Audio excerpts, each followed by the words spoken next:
till I can't no more. I got the horses in the back. Horse stock is a Assalamualaikum warahmatullahi wabarakatuh. Salam Budi Luhur. Perkenalkan, nama saya Irma Suryani. Saya mahasiswi dari Universitas Budi Luhur dengan NIM 1731510283. Program studi Manajemen Fakultas Ekonomi dan Bisnis Universitas Budi Luhur. Video ini dibuat untuk memenuhi nilai ujian akhir semester mata kuliah Manajemen Strategi dengan dosen Dr. Muhammad Mabrur Taufik, SAG, SEMM. Di sini saya akan menjelaskan pertemuan ke-13 mengenai kepemimpinan strategi dan pertemuan 14 yaitu pengendalian strategi. Materi pertama yang akan saya sampaikan adalah manajemen strategi. Sebelum memasuki materi pembelajaran, mari kita simak tujuan dan pembelajaran dari manajemen strategi. Yang pertama, menjelaskan peran dan makna kepemimpinan strategik. Yang kedua, menguraikan kepemimpinan strategik dan proses manajemen strategik. Yang ketiga, menjabarkan kepemimpinan strategik dalam menghadapi perubahan. Yang keempat, menyebutkan berbagai karakteristik kepemimpinan strategik yang baik dan efektif.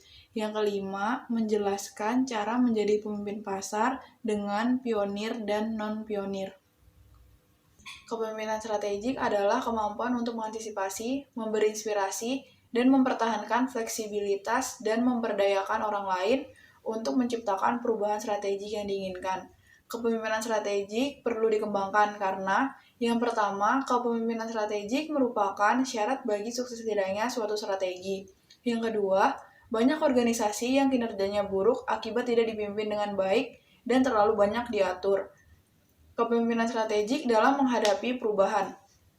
Tantangan bagi seorang pemimpin adalah mengarahkan komitmen semua orang dalam suatu perusahaan dan para stakeholder di luar perusahaan untuk meraih perubahan dan mengimplementasikan strategi yang dirumuskan. Pemimpin mengarahkan komitmen untuk mencapai perubahan dengan 3 aktivitas utama yang saling berkaitan, yaitu yang pertama, klarifikasi maksud strategik. Yang kedua, mengembangkan organisasi. Dan yang ketiga, membentuk budaya perusahaan.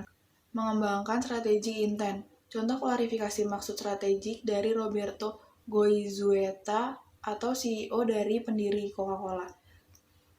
Perusahaan kami adalah sebuah sistem bisnis global yang untuknya kami meningkatkan modal untuk mencapai inti dan menjualnya pada laba berjalan. Kemudian, kami yang membayar biaya modal tersebut. Pemegang saham yang mengantongi selisihnya. Mengembangkan strategic intent. Konsep strategic intent berasal dari perspektif bagaimana cara mengembangkan perusahaan dan mengimplementasikan strategi. Mengembangkan organisasi perusahaan. Untuk dapat meraih perubahan, maka para pemimpin perlu membangun kembali hal-hal seperti yang pertama, memastikan pemahaman umum mengenai prioritas organisasi. Yang kedua, klarifikasi tanggung jawab di antara para manajer dan unit-unit perusahaan. Yang ketiga, memperdayakan para manajer yang lebih baru dan mendorong kewenangan yang lebih rendah di perusahaan. Yang keempat, menemukan dan mengobati permasalahan dalam hal koordinasi dan komunikasi dalam perusahaan. Yang kelima, mencapai komitmen personal untuk berbagai visi dengan para manajer melalui organisasi. Yang keenam, selalu berhubungan dekat dengan apa yang sedang terjadi di perusahaan dan dengan para pelanggan. Membentuk budaya perusahaan. Yang pertama itu, nilai dan kepercayaan yang berkembang di perusahaan akan membentuk kinerja perusahaan. Yang kedua, pembentukan kembali budaya perusahaan merupakan aktivitas yang memakan waktu. Para pemimpin menggunakan sistem hadiah, simbol-simbol, dan struktur yang dimaksud untuk membentuk budaya perusahaan. Ciri-ciri pemimpin yang baik. 4 macam karakteristik penting yang harus dimiliki seorang pemimpin. Yang pertama, pemimpin itu harus jujur. Yang kedua, pemimpin harus selalu memandang ke depan. Yang ketiga, pemimpin harus mampu memberikan inspirasi kepada bawahannya. Dan yang terakhir, pemimpin harus mampu menjalankan semua tugas dan wewenang dalam perusahaan. Menjadi pemimpin pasar, pionir pasar.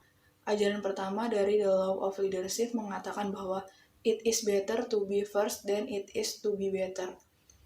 Pionir pasar mampu membuat hambatan masuk. bagi pendatang baru dan menikmati keuntungan yang lebih besar sebagai yang pertama dibandingkan dengan pengikut yang masuk kemudian. Menjadi pemimpin pasar non-pionir bagian pertama. Porter tahun 1983 mengatakan bahwa non-pionir bisa juga mencapai keunggulan komparatif dan memperoleh pangsa pasar yang superior apabila yang pertama, non-pionir bisa mempelajari kesalahan yang telah dibuat oleh pionir. Yang kedua, mengubah teknologinya yang lebih baik dan memenuhi kebutuhan konsumen. Dan yang ketiga, melakukan diferensiasi produk ataupun keunggulan biaya. Yang kedua, Lieberman dan Montgomery tahun 1988 menyatakan bahwa keuntungan bagi non-pionir itu ada 4. Yang pertama, kemampuan untuk menjadi penumpang gratis. Yang kedua, mengatasi ketidakpastian teknologi dan ketidakpastian pasar.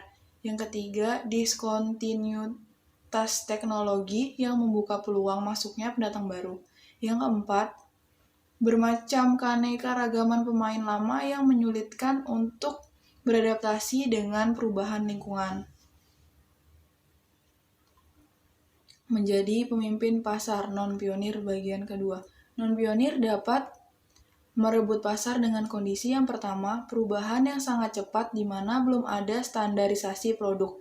Yang kedua, loncatan teknologi yang lebih baik dibandingkan dengan pionir pasar. Yang ketiga, menggunakan strategi produk aku juga bisa dengan biaya produksi yang lebih rendah atau diferensiasi produk.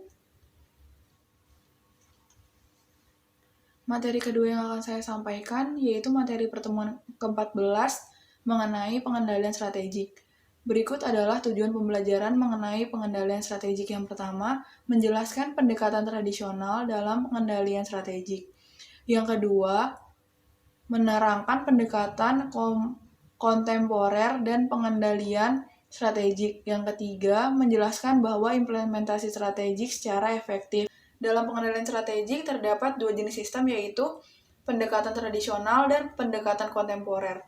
Pendekatan tradisional didasarkan pada pendekatan umpan balik, strategi, sasaran, dan tujuan organisasi yang sedikit berubah atau bahkan tidak ada perubahan sama sekali sampai batas waktu yang ditentukan. Yang kedua, pendekatan kontemporer yaitu menekankan pada pentingnya evaluasi lingkungan internal dan eksternal, yang berkelanjutan untuk melihat apabila terdapat tren dan kejadian penting yang memberikan sinyal terhadap pentingnya melakukan modifikasi strategi, sasaran, dan tujuan organisasi.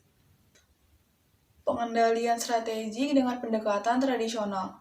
Pendekatan tradisional mengikuti tahapan yang beraturan, yaitu yang pertama, strategi diinformasikan dengan manajemen puncak, menetapkan sasaran. Yang kedua, strategi diimplementasikan, dan yang terakhir, kinerja diukur berdasarkan sasaran yang telah ditetapkan sebelumnya. Menurut Chris Agris, sistem ini dinamakan dengan single loop. Dengan sistem ini, sistem pengendalian hanya membandingkan kinerja aktual dengan sasaran yang telah ditetapkan sebelumnya. Akan tepat digunakan apabila bisnis berada dalam kinerja yang stabil dan relatif sederhana. Pengendalian strategi dengan menggunakan pendekatan kontemporer. Dinamakan double loop, di mana asumsi dasar pemikiran, sasaran, dan strategi organisasi dievaluasi, diuji, dan dikaji ulang secara terus-menerus. 2 tipe perbedaan dari pendekatan strategi. Yang pertama, pengendalian informasi. Apakah organisasi melakukan hal-hal yang benar dalam implementasi strategi? Yang kedua, pengendalian perilaku. Apakah organisasi melakukan segala sesuatu dengan benar dalam implementasi strategi? Pengendalian strategi, pendekatan kontemporer bagian kedua. Agar sistem pengendalian kontemporer efektif, perlu dilihat beberapa faktor-faktor berikut. Yang pertama, harus fokus pada informasi yang terus berubah yang dapat diidentifikasi oleh manajer puncak sehingga mempunyai arti strategik yang penting. Yang kedua, informasi harus cukup penting untuk dapat menarik perhatian manajer operasi pada semua tingkat organisasi secara rutin dan terus-menerus. Yang ketiga, data dan informasi yang dihasilkan oleh sistem pengendalian paling baik bila diinterpretasikan dan didiskusikan pada pertemuan tatap muka dengan atasan, bawahan, dan rekan kerja. Yang keempat, sistem pengendalian kontemporer adalah katalis kunci bagi perdebatan tentang data, asumsi, dan rencana aksi yang akan dilakukan terus-menerus. Pengawasan perilaku. Implementasi strategi yang efektif membutuhkan 3 kunci pengendalian, yaitu budaya, penghargaan, dan batasan organisasi. Pendekatan tradisional menekankan pada batasan dan kendala organisasi, sedangkan pendekatan kontemporer mengandalkan keseimbangan antara 3 kunci pengendalian. Pengawasan perilaku budaya bagian pertama. Budaya organisasi adalah suatu sistem, nilai, dan kepercayaan yang membentuk karyawan, struktur organisasi, dan sistem pengendalian perusahaan untuk memproduksi norma-norma keyakinan. Yang kedua, budaya mengatur suatu batasan yang implisif, yaitu aturan-aturan yang tidak tertulis dari perilaku yang diperbolehkan. Yang ketiga, budaya korporat. Yang keempat, visible artifact atau cara orang berperilaku, simbol atau logo perusahaan, lambang, merek, dan lain-lain. Yang kelima, budaya mewakili nilai-nilai yang lebih dari para anggota, yaitu nilai-nilai dasar, filosofi, keyakinan, asumsi, kepercayaan, dan lain-lain. Pengawasan perilaku budaya bagian kedua. Budaya organisasi lebih bersifat organis daripada mekanis. Yang kedua, budaya tidak dapat dibangun atau dirakit tetapi harus dibudidayakan, diusahakan, dan dikembangbiakan. Yang ketiga, dalam keadaan apapun, seorang manajer akan selalu ditempatkan sebagai role model, sehingga konsistensi dalam perkataan dan perbuatan bisa menjadi pendorong yang baik dan pembentukan budaya dan komitmen yang tinggi bagi karyawan. Pengawasan perilaku penghargaan bagian pertama. Sistem penghargaan dan intensif merupakan perwujudan dari niat kuat untuk bisa mempengaruhi budaya organisasi, berfokus pada pekerjaan dan prioritas tinggi, dan memotivasi individu dalam kinerja individu ke tingkat yang lebih tinggi. Yang kedua merupakan suatu motivator dan kontrol mekanisme yang efektif. Pengawasan perilaku penghargaan bagian kedua. Karakteristik penghargaan dan intensif yang efektif. Yang pertama itu mempunyai tujuan jelas, mudah dimengerti, dan bisa diterima secara luas. Yang kedua, penghargaan berhubungan langsung dengan kinerja dan perilaku yang diinginkan. Yang ketiga, pengukuran kinerja jelas dan dapat dilihat. Yang keempat, umpan balik cepat, jelas, dan tidak merugikan. Yang kelima, sistem kompensasi adil dan pantas. Yang keenam, struktur fleksibel, yaitu bisa beradaptasi dengan perubahan. Pengawasan perilaku, batasan dan himbauan organisasi. Yang pertama, batasan dan himbauan organisasi dapat memberikan banyak tujuan berguna bagi organisasi. Termaksud, yang pertama itu berfokus pada usaha individu dan prioritas organisasi. Yang kedua, memberikan tujuan jangka pendek dan rencana kegiatan yang akan diusahakan. Yang ketiga, meningkatkan efisiensi dan efektivitas. Yang keempat, meminimalkan perilaku yang tidak diperbolehkan dan tidak etis. Tujuan jangka pendeknya yaitu yang pertama, spesifik dan bisa diukur. Yang kedua, mempunyai batasan waktu yang spesifik dalam usaha pencapaian. Yang ketiga, dapat dicapai dan cukup menantang untuk bisa memotivasi manajer menyelesaikannya. Perkembangan dari batasan ke penghargaan dan budaya. Organisasi perlu menyediakan suatu sistem penghargaan dan intensif, digabungkan dengan budaya yang kuat sehingga hambatan dapat diinternalisasi. Dapat dicapai dengan, yang pertama, mempekerjakan orang yang tepat yang telah mempunyai nilai dominan yang diinginkan perusahaan dan konsisten dengan nilai-nilai tersebut.